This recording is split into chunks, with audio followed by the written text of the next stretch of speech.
Maurício era um homem que acreditava apenas no que podia medir, controlar e explicar. Sua casa luxuosa funcionava como uma empresa. Horários rígidos, funcionários eficientes, zero tolerância para superstições. Até que uma faxineira humilde chegou carregando algo que seu dinheiro não podia comprar nem sua lógica conseguia compreender. O que aconteceu naquela casa mudaria para sempre a definição de milagre na vida de um homem que nunca havia rezado, até aquele domingo. Maurício ajusta o nó da gravata diante do espelho do hall, os movimentos precisos de quem transformou cada gesto em protocolo. Aos 38 anos, o executivo construiu um império de vidro e aço onde cada segundo tem propósito, cada decisão tem lógica, cada problema tem solução mensurável. A casa ecoa seus passos no mármore italiano enquanto ele atravessa os ambientes impecáveis, paredes brancas decoradas com quadros abstratos que não significam nada além de status, móveis de design que jamais conheceram o peso de uma vida verdadeiramente vivida.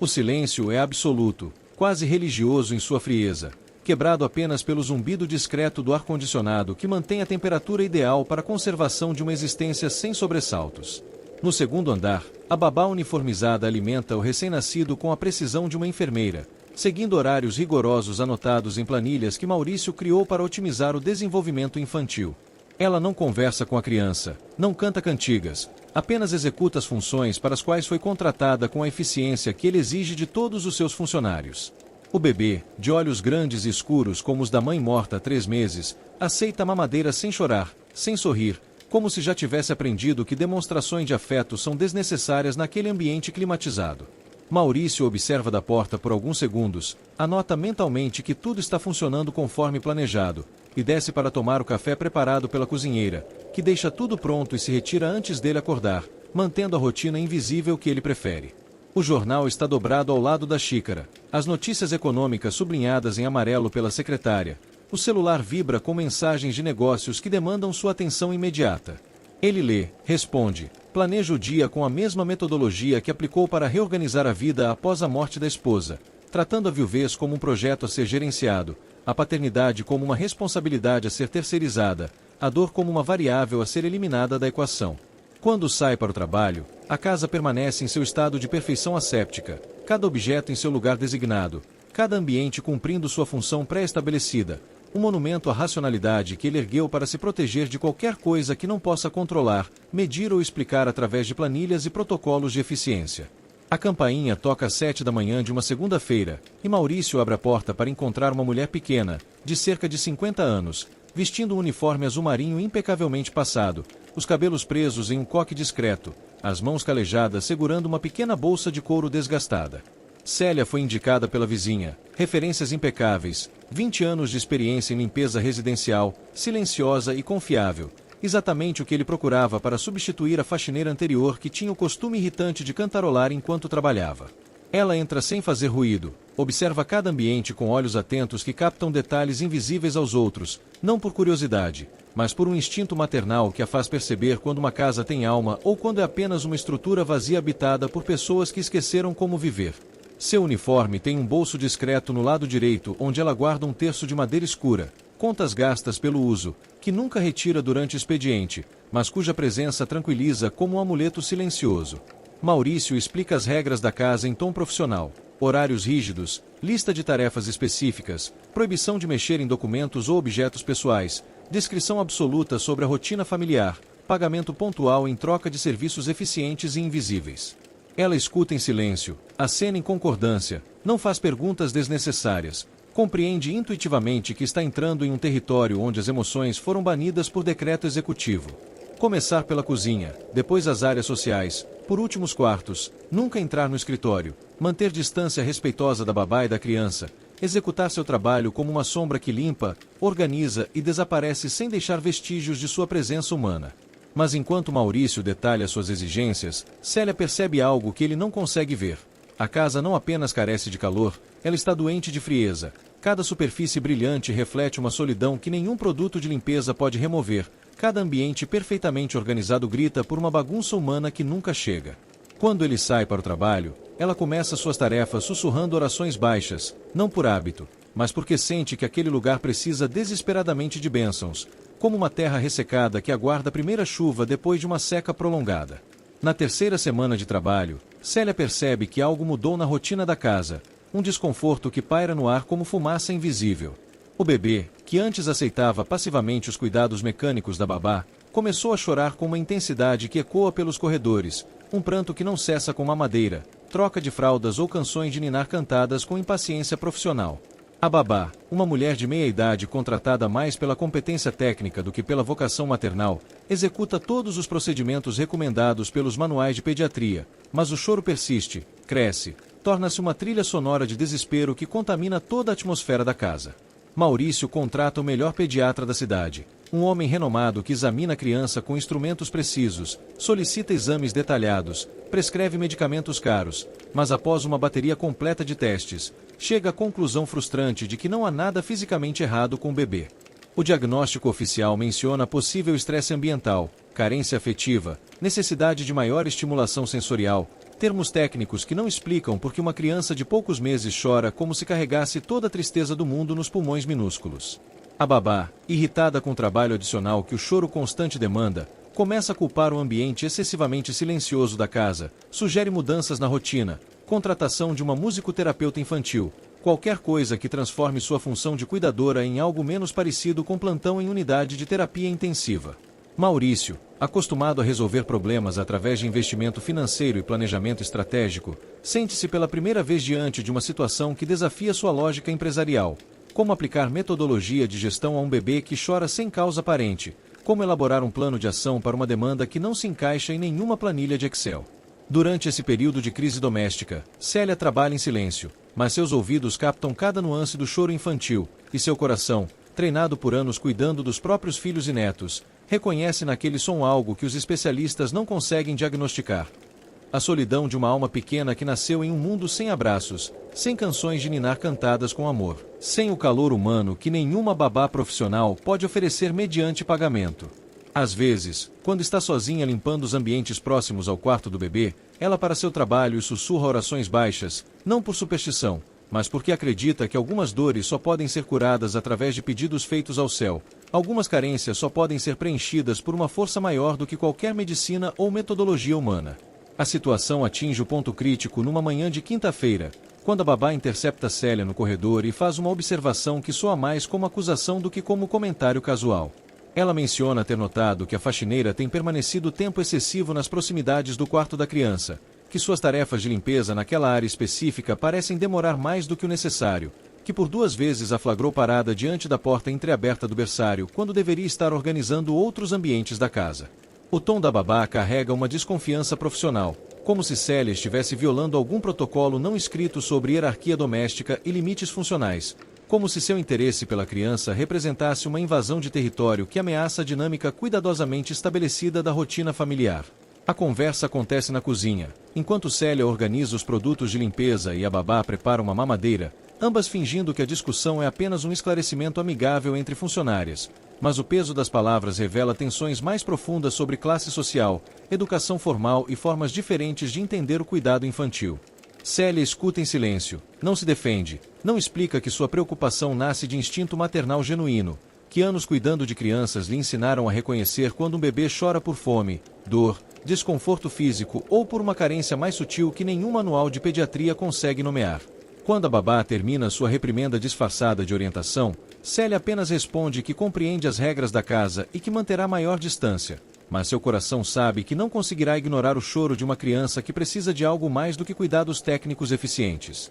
Naquela tarde, Maurício retorna do trabalho e é informado sobre o incidente. A babá apresenta sua versão dos fatos com a objetividade de um relatório empresarial, menciona a necessidade de manter limites profissionais claros, sugere que funcionários domésticos podem desenvolver apegos emocionais inadequados que comprometem a eficiência de seus serviços. Ele escuta com a seriedade de um executivo analisando um problema de recursos humanos, toma notas mentais sobre gestão de pessoal doméstico, decide que uma conversa direta com Célia será necessária para esclarecer expectativas e responsabilidades de cada membro da equipe. A casa permanece em seu estado de ordem asséptica, mas uma tensão invisível contamina o ar, como se todos os habitantes estivessem aguardando uma resolução que ninguém sabe exatamente qual deveria ser, enquanto o bebê continua chorando com a persistência de quem não foi ouvido e não pretende desistir de ser compreendido. Na manhã seguinte, Maurício intercepta Célia antes que ela comece suas tarefas, A abordagem acontece no hall de entrada, ambos em pé, ele usando o terno impecável de sempre,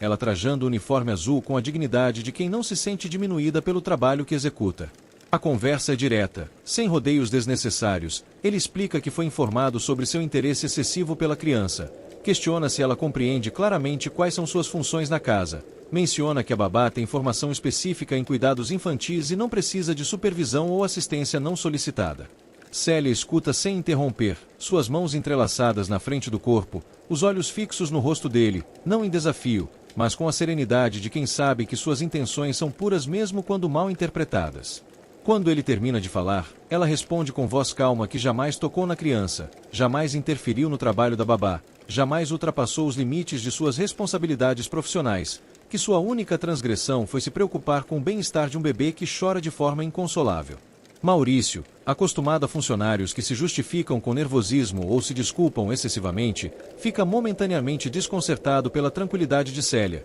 pela ausência de defensividade em sua postura, pela forma como ela reconhece a situação sem aceitar culpa por sentimentos que considera naturais e justificados. O diálogo se torna mais tenso quando ele pergunta diretamente se ela acredita que suas orações podem resolver problemas médicos, se imagina que superstições religiosas são mais eficazes do que tratamentos prescritos por especialistas qualificados, se considera apropriado trazer crenças pessoais para um ambiente de trabalho que preza pela racionalidade e eficiência. A pergunta carrega décadas de ateísmo militante, a arrogância intelectual de quem considera a fé uma manifestação de ignorância, o desprezo disfarçado de tolerância que pessoas educadas demonstram por tradições que julgam primitivas. Célia não se ofende, não eleva a voz, apenas responde que nunca pretendeu curar ninguém através de orações, que sua fé não a faz desprezar a medicina, que rezar por uma criança doente é um ato de amor, não de superstição, que existem formas de cuidar que vão além de procedimentos técnicos e medicamentos prescritos. Maurício anuncia que aquela será sua última semana de trabalho.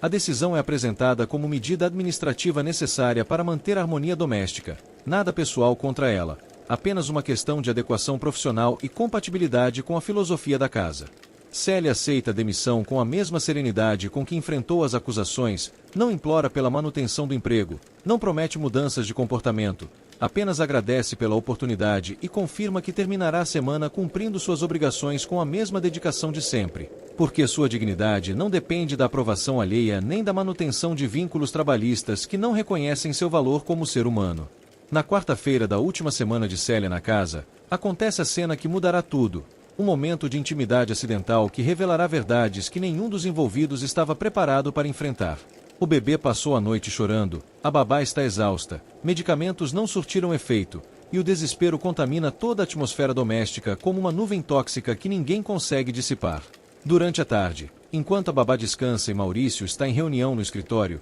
Célia termina de limpar o andar superior e ouve o choro inconsolável vindo do berçário, um som que perfura sua alma maternal como lâmina afiada atravessando tecido delicado. Ela para diante da porta entreaberta, observa a criança no berço, o rostinho vermelho de tanto chorar, os punhos cerrados em protesto contra um mundo que não compreende sua linguagem, os olhos grandes brilhando com lágrimas que parecem carregar toda a solidão de uma existência prematuramente órfã de afeto genuíno. Algo mais forte do que as regras da casa, mais imperioso do que o medo da demissão, mais urgente do que qualquer protocolo profissional, move Célia para dentro do quarto, onde ela se ajoelha no chão ao lado do berço, ainda vestindo as luvas de borracha da limpeza, e junta as mãos em oração silenciosa. Ela não toca na criança, não pega no colo, não oferece mamadeira ou chupeta, apenas permanece ali, ajoelhada como uma penitente diante de um altar, sussurrando palavras que ninguém além de Deus pode ouvir, oferecendo ao céu a única coisa que possui para dar. Sua fé inabalável de que algumas feridas só podem ser curadas através do amor.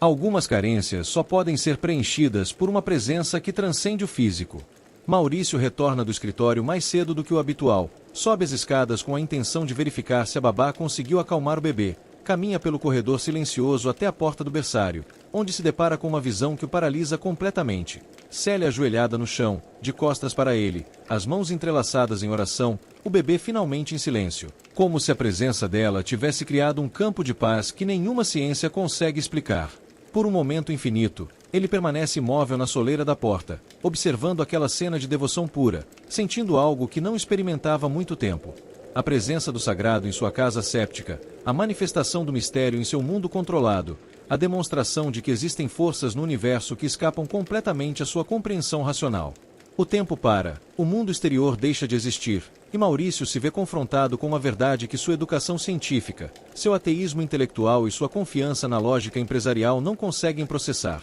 Às vezes, o amor é mais eficaz do que qualquer medicamento, às vezes, a fé produz resultados que a razão não pode explicar, às vezes. Uma faxineira humilde sabe mais sobre cuidar de crianças do que todos os especialistas que seu dinheiro pode comprar. A descoberta de Célia orando pelo seu filho desencadeia em Maurício uma revolução silenciosa, um terremoto emocional que abala as fundações de tudo aquilo em que ele baseou sua existência adulta. Em vez da explosão de raiva que ele mesmo esperava sentir, em vez da indignação profissional diante da violação das regras da casa, ele se encontra tomado por uma estranha paralisia, como se testemunhar aquela cena de devoção genuína tivesse desarmado todos os seus mecanismos de defesa racional. Ele não grita, não ordena que ela se levante, não a expulsa imediatamente da casa, apenas fica ali parado na porta, observando uma mulher simples ajoelhada em oração ao lado do berço do seu filho, e pela primeira vez em anos se sente pequeno diante de algo que não consegue compreender nem controlar. Célia percebe sua presença sem se virar,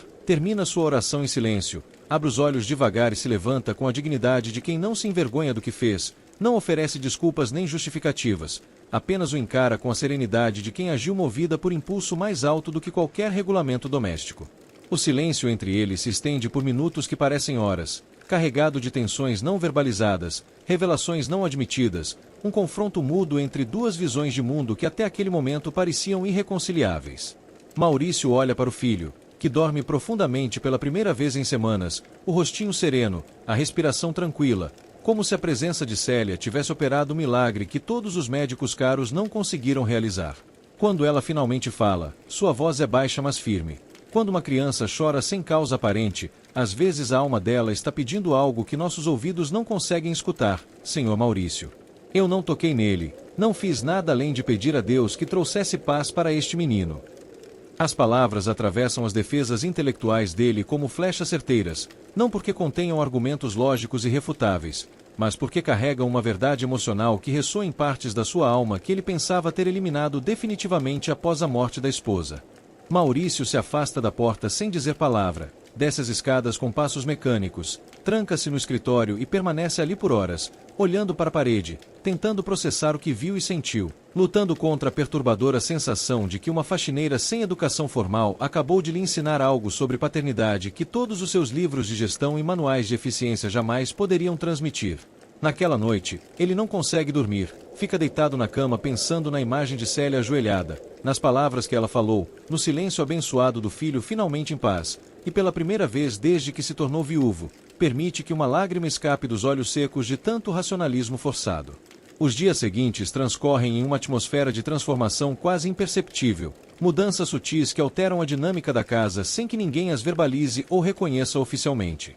Maurício não demite Célia, não menciona o incidente do berçário, não reforça as regras sobre limites profissionais, como se aquela cena de oração tivesse criado um novo protocolo não escrito que ele mesmo não sabe como definir ou justificar. Ele passa a observá-la com atenção diferente, não mais como um funcionário cuja eficiência precisa ser monitorada, mas como um mistério humano que desafia suas categorias habituais de compreensão. Pela primeira vez em meses, o bebê estabelece uma rotina de sono regular, mama com apetite, sorri ocasionalmente quando Célia passa pelo corredor, como se reconhecesse nela uma fonte de tranquilidade que nenhum dos outros adultos da casa consegue oferecer. A babá, inicialmente desconfiada da mudança não explicada na decisão sobre a demissão de Célia, gradualmente passa a aceitar que algo na presença da faxineira tem efeito benéfico sobre a criança. Embora ela jamais admita publicamente que métodos não científicos possam ser mais eficazes do que seus conhecimentos técnicos em desenvolvimento infantil. Maurício começa a voltar do trabalho mais cedo, não por causa de emergências domésticas, mas movido por uma curiosidade indefinível sobre o que acontece em sua própria casa durante sua ausência, como se suspeitasse que existem dinâmicas familiares importantes desenrolando-se fora do seu controle e supervisão. Uma tarde, ele flagra Célia cantarolando baixinho enquanto dobra roupas na lavanderia, uma canção simples que ele não reconhece, mas que preenche o ambiente com uma leveza que sua casa não conhecia desde antes da morte da esposa. Outro dia, ele a observa da janela do escritório enquanto ela estende roupas no quintal, movimentos eficientes mas não apressados, como se cada tarefa doméstica fosse executada com uma paciência que ele perdeu há muito tempo. Gradualmente, Maurício percebe que está aprendendo algo sobre ritmos de vida diferentes dos seus, sobre formas de habitar uma casa que vão além de otimização de espaços e maximização de funcionalidade, sobre a diferença entre morar em uma estrutura e criar um lar onde pessoas possam florescer em vez de apenas sobreviver com eficiência. A rigidez de seus horários começa a ceder imperceptivelmente, ele passa mais tempo observando o filho,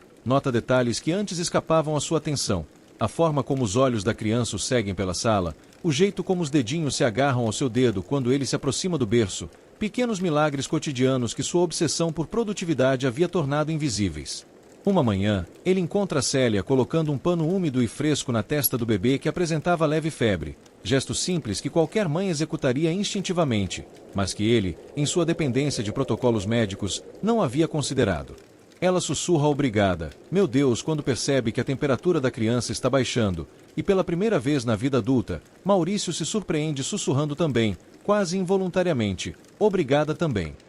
O domingo que marca a verdadeira transformação chega sem aviso, como todos os momentos decisivos que alteram o curso de uma vida. Maurício acorda mais tarde do que o habitual, a casa está silenciosa de uma forma diferente, não mais com o vazio asséptico dos primeiros meses de viuvez, mas com a tranquilidade de um lar onde pessoas vivem em harmonia sem precisar constantemente provar sua eficiência. Ele desce para tomar café e descobre que Célia está trabalhando no domingo, não porque ele solicitou, mas porque ela se ofereceu para compensar algumas horas perdidas durante a semana, um gesto que revela sua dedicação genuína ao bem-estar da família, não apenas ao cumprimento de obrigações contratuais. Quando ele sobe para verificar o bebê, encontra a porta do berçário entreaberta e ouve o som suave de páginas sendo viradas, um ruído que desperta sua curiosidade e o faz aproximar-se silenciosamente. Pela fresta da porta, ele vê Célia sentada na poltrona ao lado do berço, não mais ajoelhada no chão como uma penitente, mas acomodada confortavelmente como uma avó que cuida do neto com naturalidade,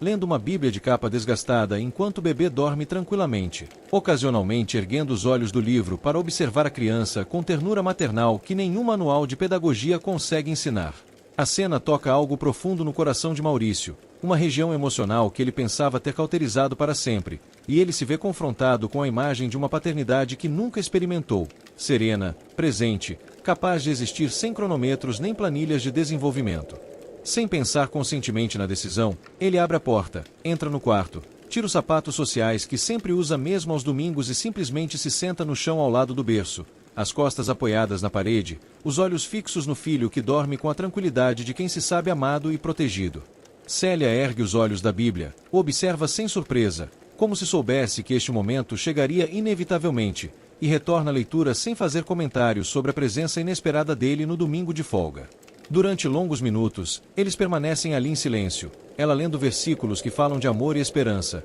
ele observando o filho e gradualmente permitindo que pensamentos que havia banido retornem à consciência. Memórias da esposa grávida acariciando a barriga e falando com o bebê que ainda não havia nascido, promessas que ele fez de ser um pai presente e amoroso, sonhos de uma família feliz que a morte interrompeu antes que pudessem se realizar completamente. A história de Maurício e Célia nos convida a uma reflexão profunda sobre as múltiplas dimensões da experiência humana que nossa sociedade contemporânea frequentemente negligencia em favor da eficiência, produtividade e racionalismo absoluto. Este relato cinematográfico, aparentemente simples em sua estrutura narrativa, revela camadas complexas de significado que tocam questões fundamentais sobre classe social, espiritualidade, paternidade e a natureza transformadora do amor genuíno manifestado através de ações desinteressadas. O protagonista Maurício representa um arquétipo muito familiar em nossa época. O homem de sucesso que construiu sua identidade sobre pilares de controle racional, eficiência empresarial e desconfiança sistemática de qualquer coisa que escape aos parâmetros mensuráveis da lógica científica.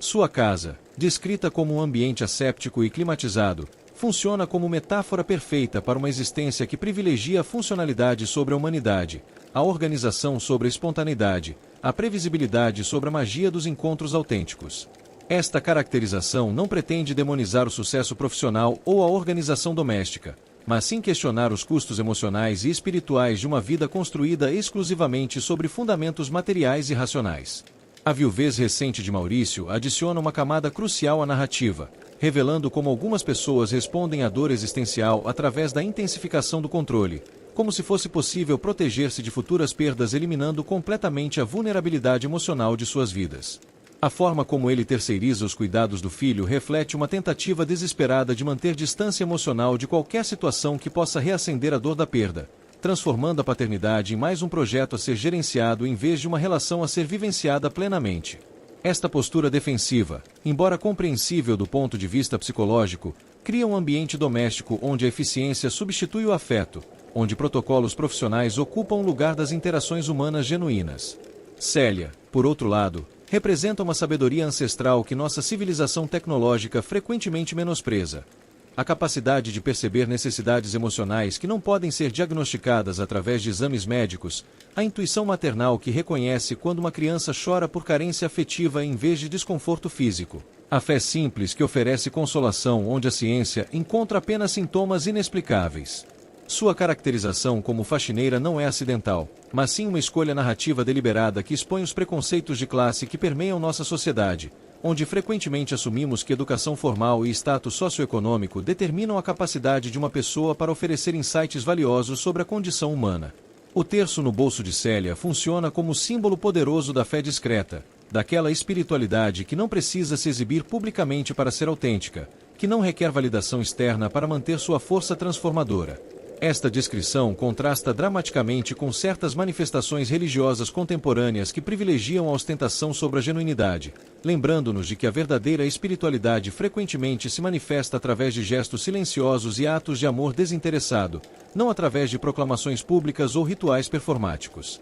Pela primeira vez desde o funeral, Maurício permite que a dor da perda flua livremente, não como fraqueza a ser controlada, mas como parte natural do processo de amar alguém que não está mais fisicamente presente. E então, no silêncio abençoado daquele quarto onde uma faxineira humilde lê a Bíblia e um executivo ateu se reconecta com sua paternidade, acontece algo que ele jamais imaginou possível. Ele fecha os olhos, junta as mãos discretamente e reza em silêncio pela primeira vez na vida adulta, não porque foi convencido por argumentos teológicos ou convertido por sermões eloquentes, mas porque naquele momento compreende que existem verdades no universo que transcendem explicações racionais, que algumas experiências humanas só podem ser adequadamente honradas através do reconhecimento de que somos parte de algo maior do que nossa compreensão individual, que o amor entre pais e filhos é um mistério sagrado que nenhuma ciência consegue decifrar completamente, mas que qualquer coração pode reconhecer quando para de exigir provas e começa a permitir que a gratidão floresça naturalmente diante da presença inexplicável da graça na vida cotidiana. O choro inexplicável do bebê serve como catalisador narrativo que expõe as limitações do racionalismo absoluto diante de certas dimensões da experiência humana. A incapacidade dos médicos especializados de encontrar causas físicas para o sofrimento da criança não pretende desvalorizar a medicina científica, mas sim reconhecer que existem aspectos da condição humana que transcendem o puramente biológico. O bebê, em sua inocência, torna-se porta-voz de uma carência que nenhum protocolo profissional consegue atender. A necessidade fundamental de ser amado incondicionalmente, de sentir-se seguro em um mundo que vai muito além da satisfação de necessidades físicas básicas. A tensão entre a babá e Célia representa um conflito mais amplo entre diferentes paradigmas de cuidado infantil. De um lado, a competência técnica baseada em conhecimento formal e procedimentos padronizados. De outro, a sabedoria intuitiva nascida da experiência vivida e do amor genuíno pelas crianças. Esta tensão não sugere que uma abordagem seja superiormente à outra, mas sim que a verdadeira excelência no cuidado infantil provavelmente requer uma síntese harmoniosa entre conhecimento científico e sensibilidade emocional, entre protocolo profissional e afeto autêntico. A cena central da descoberta, Maurício flagrando Célia ajoelhada em oração, constitui o momento de maior impacto dramático e significado simbólico da narrativa. Esta cena funciona como epifania visual que força o protagonista a confrontar a inadequação de sua cosmovisão materialista diante de uma demonstração pura de amor desinteressado. A postura ajoelhada de Célia, ainda usando as luvas de limpeza, cria uma imagem poderosa que dissolve artificiais hierarquias sociais, revelando que a verdadeira nobreza humana reside na capacidade de amar e servir outros sem expectativa de recompensa ou reconhecimento. O silêncio de Maurício diante desta cena revela mais do que qualquer explosão de raiva poderia comunicar. Sua paralisia emocional sugere o impacto profundo de testemunhar algo que desafia completamente suas categorias habituais de compreensão, forçando-o a reconhecer que existem realidades no universo que escapam ao seu controle e compreensão racional. Este momento de vulnerabilidade involuntária cria uma fissura em suas defesas psicológicas, permitindo que sentimentos e percepções há muito reprimidos comecem a emergir gradualmente. A transformação de Maurício não acontece através de conversão dramática ou revelação súbita, mas sim através de um processo lento e quase imperceptível de abertura emocional. Esta abordagem narrativa reflete uma compreensão psicológica sofisticada sobre como mudanças profundas realmente ocorrem na vida humana. Raramente através de momentos únicos de iluminação, mas sim através de acumulação gradual de pequenas percepções e experiências que eventualmente reorganizam nossa compreensão fundamental da realidade. A evolução do relacionamento entre Maurício e seu filho representa o coração emocional da narrativa, mostrando como a paternidade autêntica requer muito mais do que provisão material e cuidados técnicos eficientes. O processo pelo qual ele gradualmente começa a perceber a criança como ser humano individual, com necessidades emocionais complexas e capacidade de resposta afetiva, ilustra como o amor parental genuíno sempre envolve um elemento de descoberta mútua, onde pais e filhos se conhecem através de interações pacientes e atenção genuína. A presença transformadora de Célia na casa não opera através de pregação ou proselitismo, mas sim através do exemplo silencioso de como viver com integridade, compaixão e fé autêntica. Sua influência se manifesta através de pequenos gestos de cuidado, através da qualidade de sua presença, através da forma como ela traz tranquilidade e ordem não apenas aos ambientes físicos,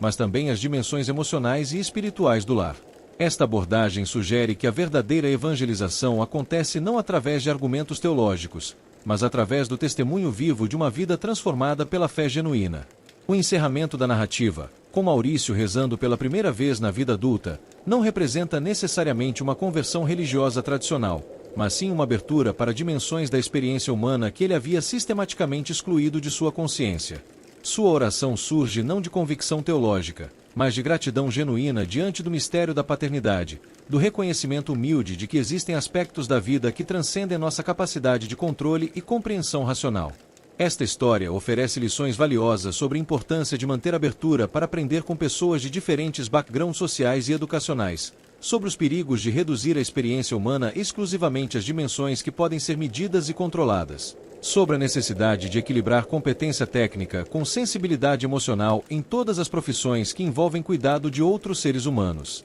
Mais profundamente, ela nos convida a reconhecer que a verdadeira sabedoria frequentemente emerge não dos livros ou títulos acadêmicos, mas da capacidade de amar genuinamente e servir desinteressadamente, qualidades que podem florescer independentemente de status socioeconômico ou educação formal. Em última análise, a narrativa de Maurício e Célia nos lembra de que transformações autênticas raramente acontecem através de argumentação ou coerção, mas sim através de encontros genuínos com pessoas que encarnam valores e perspectivas que desafiam nossos pressupostos limitados sobre a natureza da realidade e as possibilidades da experiência humana.